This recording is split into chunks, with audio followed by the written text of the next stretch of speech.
parler maintenant du puzzle. À un moment donné, quand j'emploie ce mot-là, je me suis dit, mais alors, comment ça se fait que j'emploie un mot anglais?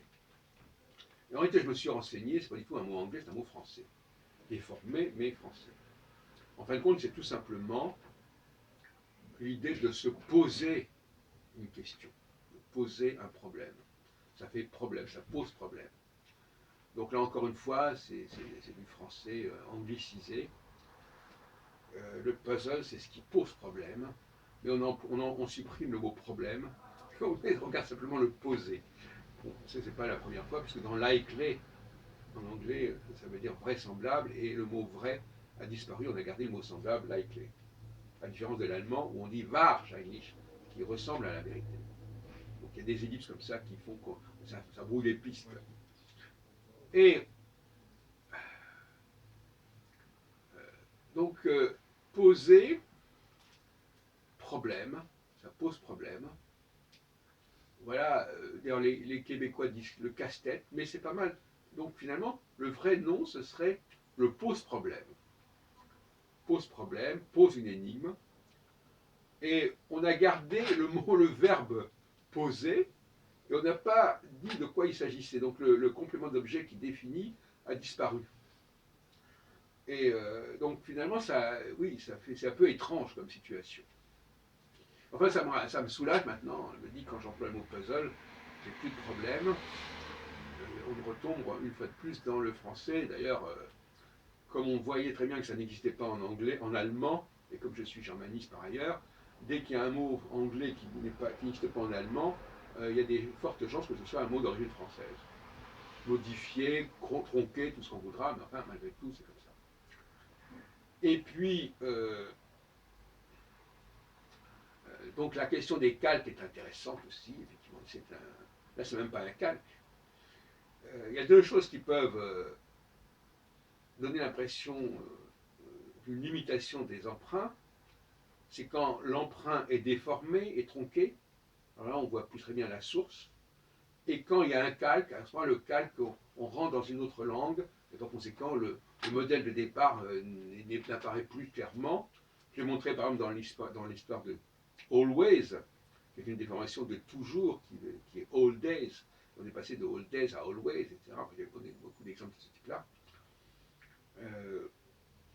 De même que par exemple Anyway, en fin de compte, ça vient du toujours est-il, etc. Bon, donc on va pas revenir là-dessus, mais effectivement, de même que par exemple l'emploi de qu'est-ce que j'avais trouvé, hanged, cette forme en ed après hang est un emprunt au français. C'est-à-dire que le français qui a donné cette formule de marquer le passé par un ed, qui est après revenu en français moderne le e accent aigu. Wanted, le fameux wanted, c'est une bizarrerie aussi. Que l'anglais utilise le ed pour les mots d'origine française, c'est une chose, mais qu'il l'utilise aussi pour des mots qui ne sont pas d'origine française, ça va un peu loin. Et bien c'est ce qui s'est passé, mais c'est normal, c'est la contamination. Donc finalement, on n'a jamais fini, quand on étudie la question de l'influence du français sur l'anglais, on n'en a jamais terminé. C'est arachnéen, il y a des ramifications dans tous les sens. Même par exemple, le statut de l'adjectif pose problème. Par exemple,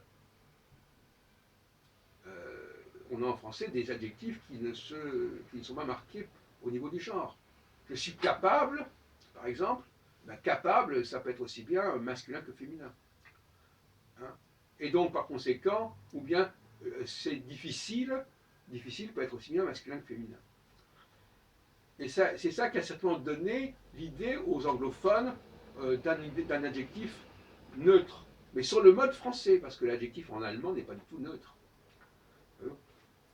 Donc, voilà, voilà des choses aussi étranges que cela. Voyez-vous à quel point on ne peut pas comprendre la genèse de la langue anglaise depuis 1000 ans, et peut-être plus, sans le marqueur français, sans l'influence française, sans la matrice française à tous les niveaux. L'anglais. Alors, moi je pose la question, parce que tout à l'heure je parlais de la francophonie. Qu'est-ce que c'est que cette langue mondiale, qui est une langue colonisée par le français, une langue qui n'existe que par référence à une autre langue. Est-ce qu'on va pouvoir garder au XXIe siècle une langue aussi hybride et aussi dépendante d'une autre langue, alors que le français est une langue beaucoup plus pure, beaucoup plus noble? Voilà la grande question qui se pose. Et les francophones devraient aussi le dire. Vous savez, comme on dit, il n'y a pas de meilleure défense que l'attaque.